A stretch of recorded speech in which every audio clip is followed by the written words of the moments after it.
오늘은 임상 연구 방법 실습 5번째 시간입니다.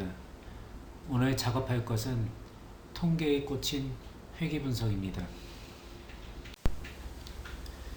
연구 논문의 흐름에서 본다면 우리가 서 있는 장소는 서론을 지났고 방법에서 통계입니다.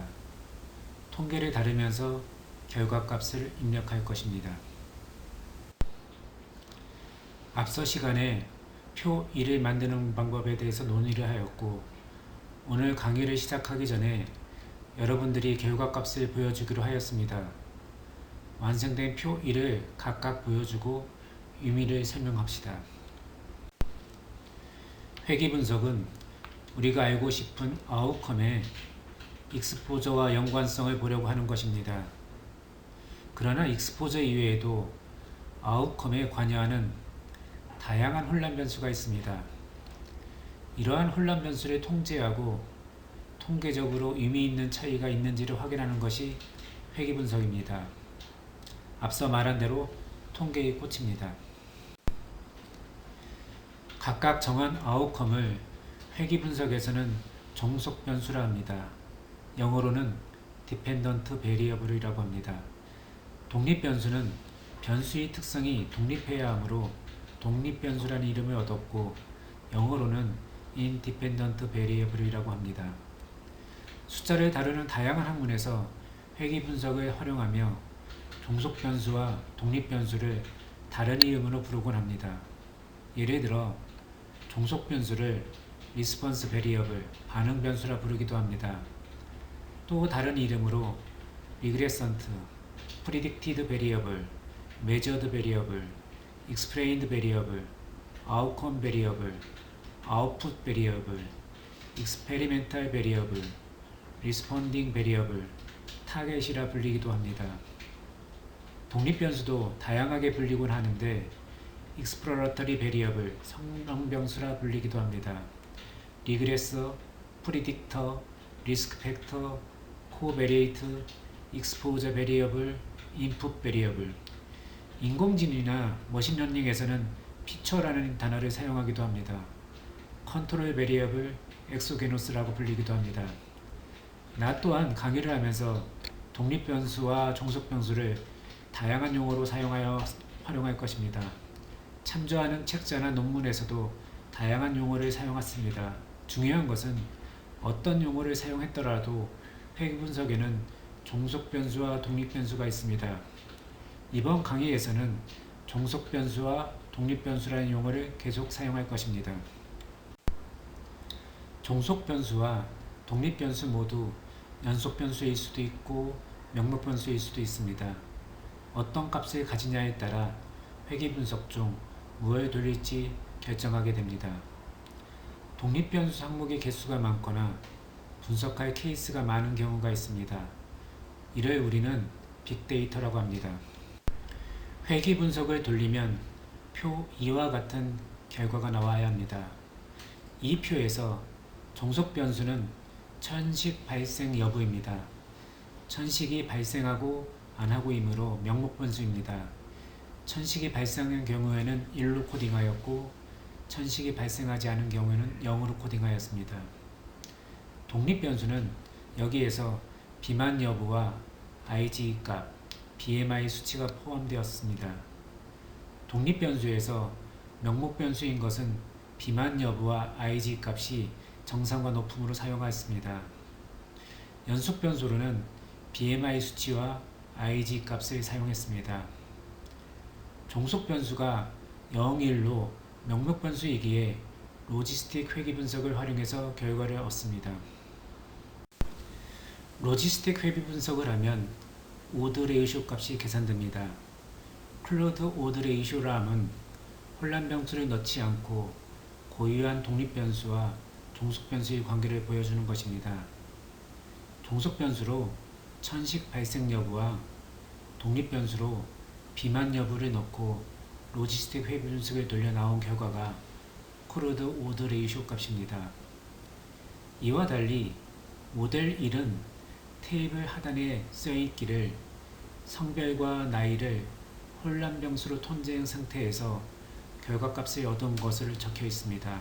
이 말은 종속 변수에 천식 여부를 넣고 독립 변수에 성별과 나이 그리고 해당하는 독립 변수를 넣고 로지스틱 회계 분석을 돌려서 나온 결과값이라는 뜻입니다.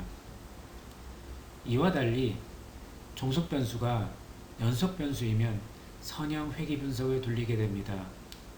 오드 레이쇼 값 대신 기울기인 베타 값을 얻을 것입니다. 오늘은 각자의 데이터로 표 2까지 만들어 볼 것입니다. 혼란 변수는 여러분이 만든 표 1의 변수입니다. 그렇다면 어떤 회귀 분석을 해야 할지요? SPSS는 수많은 회귀 분석 방법이 있습니다. 통계의 처음과 끝이라 여기면 됩니다. 분석 항목에서 보면 일반 선형 모형이 있고 그 밑에 일반화 선형 모형, 그 밑에 혼합 모형이 있습니다. 상관 분석은 저번에 배운 것입니다. 회귀 분석이 있고 그 밑에 로그 선형 분석이 있습니다. 회귀 분석만 한 곳만 모아도 자동 선형 모델링, 선형, 곡선 추정, 편 최고 제곱, 이분형 로지스틱, 다항 로지스틱, 순서형, 프로빗, 비선형, 가중 추정, 2단계 최소 제곱, 범주형 회귀가 있습니다. 여러분은 어떤 회귀 분석을 사용해야 할지요? 가장 먼저 일반 선형 회귀 분석에 대해서 이야기해 봅시다. 빨간 박스로 된 부분입니다. 일반 선형 회귀 분석은 제너럴 리니어 리그레션이라고 하거나 아니면 그냥 간단히 리니어 리그레션이라고 합니다. 통계를 배우면 가장 먼저 배우는 항목입니다. 내가 알고 있는 것은 y는 ax 플러스 b가 일반 선형 회귀식의 기초적인 형태이고 상수항 b 값이 있고 기울기 a 값이 있다는 공식 정도입니다. 선형 회귀식에서 벗어난 정도의 잔차가 있습니다. 잔차라는 말은 여러 곳에서 나올 것입니다.